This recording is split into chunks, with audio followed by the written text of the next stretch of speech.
My name's Pete, and I grew up in a rickety shack in the middle of a rich suburb. Dad had been offered multiple times by the rich newcomers to buy his land, but he never sold, despite the high offers. He was waiting for the price to skyrocket. You know, son, in matters of investment, you gotta hold. If you hold long enough, the thing you hold on to increases in value exponentially. Dad saved every penny that he could spare. For the rainy day, he always used to say. He was a regimented man. He did everything by the book. Everything had to be in its place. He always drilled into me how I needed to divide my life into segments and achieve specific goals. School, job, dating, marriage, children. And out of all those, he emphasized the importance of a stable 9-to-5. You mustn't aim higher or you'll only fail. The rich will stay rich, and us poor folk need to keep our heads down.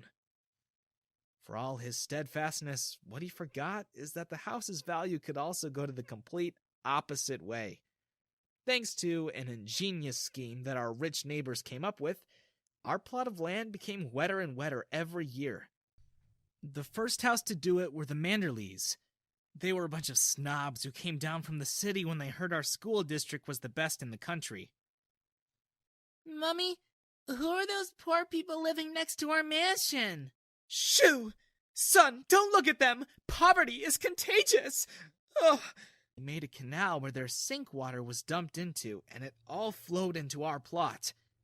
Of course they kept it a secret, and nobody found out until it was too late. The rich guys got fined by the city. But it was too late. Our plot of land became a swamp, and its value was deemed worthless. Dad held on for nothing. I guess that was what broke his spirit. He and Mom just gave up and just lived on a day-to-day basis. They no longer dreamed of a better future. To further humiliate him, our rich neighbors held a charity drive for my dad and us. And during the embarrassing ceremony, the Manderleys made an exaggerated show by offering Dad a job at their agency as a clown for a kids' party. And he took it. He had no other choice. Every household in that suburb hired him, and it hurt to see people laughing. Not because they found him funny, but because he did whatever it took for spare change. And still, he didn't sell the house. So, my whole life, I had to live in a swamp. My classmates called me an ogre because of it. I heard the Manderley kids started the nickname. Every time I passed by, they would plug their noses or pinch them closed and tell me I stunk of swamp. It was one of the most embarrassing moments in my life when I finally got to sit beside my longtime crush in chemistry, and she fainted after she held her breath because she believed the rumor that I smelled bad. I did get to talk to Opal after I took her to the infirmary, and she realized the rumors weren't true. Opal was an outcast, just like me, and so we bonded straight away. We laughed it off and we became friends, so it wasn't all bad. Unfortunately, the entire school only heard about the part where a girl fainted because of my smell. That made me the laughingstock for quite a while. I was called Stinky Petey, and for 3 whole years, I battled that nickname. In senior year, I almost won, and some people started calling me Pete again. Until some nosy first year asked someone in the basketball team why there was a graffiti of my nickname in the locker room. Then the joke got told over and over again. Luckily, I had Opal. She never stopped defending me. She grew more beautiful as time passed, and she got rid of her braces. Suddenly, she was popular. Some people even called her the Queen Bee, but she refused the title because she thought it was vain. When a guy from the football team tried to ask her out, she grabbed my hand and pulled me into a surprising kiss in front of everyone. I melted. I felt sparks. Obviously, I dreamed of escaping that life. And it got so frustrating that I couldn't do anything because I was poor. So, I condensed all that frustration and all those impossible dreams, and I poured them into something I was good at. I loved to draw, and I loved to tell stories. So, whenever I felt down in the dumps, or whenever I wanted to scream, I drew, and I wrote stories. I would make little comic strips about my day or how terrible high school was.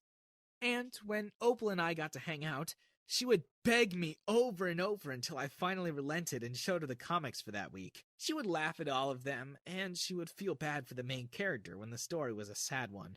Either way, the afternoon would end with her wiping tears from her eyes as she begged me for more. You know you have to publish these, right? Don't be silly. I'm serious. These are really good. You're just saying that because you're my friend. So you're saying I have no taste? That's not what I'm saying at all. Opal would nag me a lot, but she was always there for me, and she always wanted to see me succeed. She was the only light in my dark life. Not even my parents believed I could achieve anything. One day, as I was walking through the quad, I noticed people laughing and pointing at me. More than usual. And they were looking at their phones. I rifled through the school's group chat, and there they were. My creations. For everyone to see and laugh at. Opal had betrayed me. They were all laughing, and not because I was funny. They laughed at my drawings. Called me a loser. One girl threw a pickle at my face. Ha! Wannabe! I fought battles on 2 fronts by myself. One at school, and the other at home. You're born poor. You'll live the rest of your life poor. That's just life. It's pointless to even try. The rich grow richer, and the poor get poorer. And whenever I would show them my report card or a medal I'd gotten, they'd just brush it off like it meant nothing. Once, when I made the mistake of showing them my drawings, my dad tore them in front of me and threw them into the fireplace. I don't have time to look at your silly scribbling. Can't you see I'm busy figuring out how to pay our bills? Don't bother your dad. Here I am, breaking my back for this family. And you spend good money on paper and paintbrushes. You're wasting all my hard work. You're wasting your time on pointless things. But I had big dreams, and I tried to make them realize that I was serious about making comics. So, I did what Opal told me to do. I published them on a free site where people read webtoons. On my first day, I got 1 view, and I began doubting myself again. But by the second day, I had 100 comments on the first chapter I submitted, all of them clamoring for more chapters. I was shamed for my art in real life, and yet online I was a star. I gotta admit, living that secret life was exciting. I ran to the nearest cafe, ordered 1 coffee so I could get free Wi-Fi, and uploaded as many chapters as that free Wi-Fi would allow. By the end of the month, I had people sending me donations and supporting me because they loved my series so much. A lot of them were kids like me who were struggling at school and had nobody to talk to.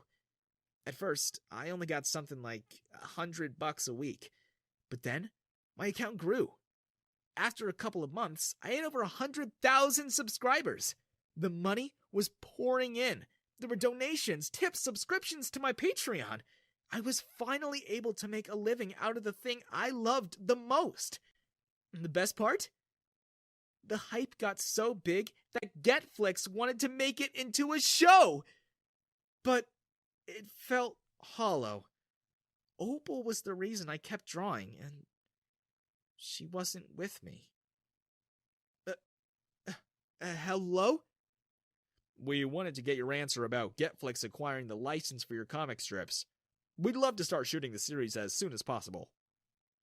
I was gobsmacked. I was half expecting that email to be a scam. Are you still there? Okay, you're a tough negotiator.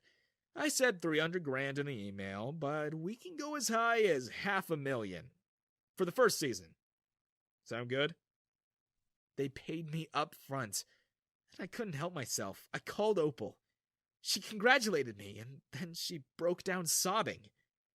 It wasn't me. I swear. I'm so sorry. The Manderley kids took my phone, and when they saw your drawings, They told me they'd have your dad fired if I tried to stop them. I ran to Opal's house, and as soon as I saw her, I embraced her, and I peppered her with kisses. There's nothing to forgive. They'll get what's coming to them. I wanted to surprise my parents with a huge gift. I was going to buy them a house, and I was going to do it on my 18th birthday. But the night before, I was out with Opal the whole day, and when I got home, my mom and dad were waiting for me in the living room. Dad took out my tablet and laptop. Where'd you get these, huh? You stealing from us? There's nothing to steal. Don't you get smart with me. Been telling you for a year now. Go to your Uncle Howard and work at his shop so you can help us with the bills. And all this time, you've been wasting your time. My name's Pete. Doodling? Your dad and I are very disappointed. It's what I love to do.